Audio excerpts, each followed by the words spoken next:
আমরা জানি ইসরায়েলি বর্বর বাহিনী ফিলিস্তিনিদেরকে ধ্বংস করে দিচ্ছে। যুগ যুগ ব্যাপী তারা মুসলমানদের উপর অত্যাচার এবং নির্যাতনের স্টিম রোলার চালাচ্ছে। গতকালকের যে ঘটনা, প্রায় 1.5 লক্ষ মুসলমান শাহাদাত বরণ করেছে বলে প্রাথমিক খবরে জানা গেছে। ফিলিস্তিন শহর এবং রাফা শহর, বিশেষ করে গাজা এবং রাফা দুটা শহর সম্পূর্ণ নিশ্চিহ্ন হয়ে গেছে। মুসলমানদের প্রথম কেবলা বাইতুল মুকাদ্দিস, যাকে আমরা বাইতুল মুকাদ্দাস হিসেবে চিনি, যেখানে হাজারো নয় লক্ষ লক্ষ নবী রাসূল যারা দুনিয়াতে আসেন, সকলেই সেই বাইতুল মুকাদ্দাসকে কেবলা করে আল্লাহ পাক ইবাদত বন্দেগী করেছেন। সেই বাইতুল মুকাদ্দাসকে বিধ্বস্ত করা হয়েছে। সেখানে এখন নামাজ পড়ার মতো পরিবেশ নাই। মুসলমানদের এই দুর্দিনে তাদের জন্য আমরা কোনো কিছু করতে পারি নাই। একমাত্র আল্লাহ পাকের দরবারে দোয়া করা ছাড়া আমাদের তেমন কোনো সামর্থ্যই যেন নাই।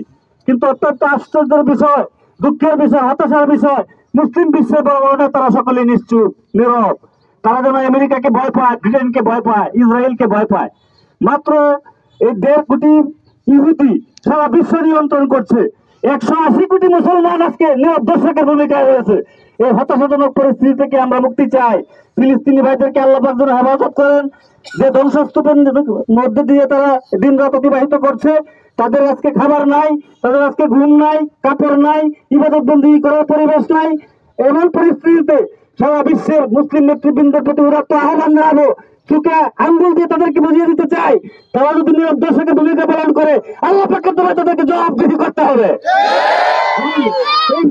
মুসলমানদের দুদিনে তারা যদি পাশে গিয়ে না দাঁড়ায়, তাদের কপালে দুঃখ আছে যদি না আগে বা পরে। বিশেষ করে সৌদি আরব, কুয়েত, কাতার, বাহরাইন, ওমান, এই সকল রাষ্ট্রপ্রধানরা আমেরিকার তল্পি বাহক, তাদের দালালের ভূমিকা পালন করছে। এই সকল দালালদেরকে হুঁশিয়ার করে বলতে চাই, তোমাদের কপালে দুঃখ আসার আগে তওবা করো, মুসলমানদের পাশে দাঁড়াও। নির্যাতিত নিষ্পেষিত মুসলমানদের সেবা করার ক্ষেত্রে তোমাদের যে যে দায়িত্ব আছে সে দায়িত্ব পালন করো, নতুবা আল্লাহ পাকের দরবারে ইহকাল এবং পরকালে তুমি ধরা খেয়ে যাবে। আমি আমার আলোচনা দীর্ঘায়িত করতে চাই না। আমরা আজকে আমাদের হৃদয় রক্তক্ষরণ হচ্ছে সেই ফিলিস্তিনি মুসলমান ভাইদের এই দুর্দিনে আমরা আল্লাহ পাকের দরবারে কায়মত বাক্যে তওবা ইস্তেগফার করে দোয়া করব, আল্লাহ পাক যেন তাদেরকে রক্ষা করেন, হেফাজত করেন এবং ফিলিস্তিনকে একদিন স্বাধীন করে দেন, ইসরায়েলদেরকে যেন নিপাত করে দেন, ধ্বংস করে দেন।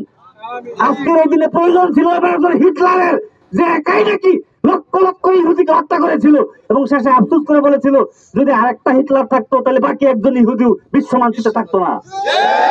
মুসলমানদের মধ্যে আল্লাহ পাক এমন একজন বীর সালাউদ্দিন আইয়ুবীর জন্ম দেও, যাতে ইসরায়েলকে নিপাত করার জন্য একাই যথেষ্ট হয়ে যায়।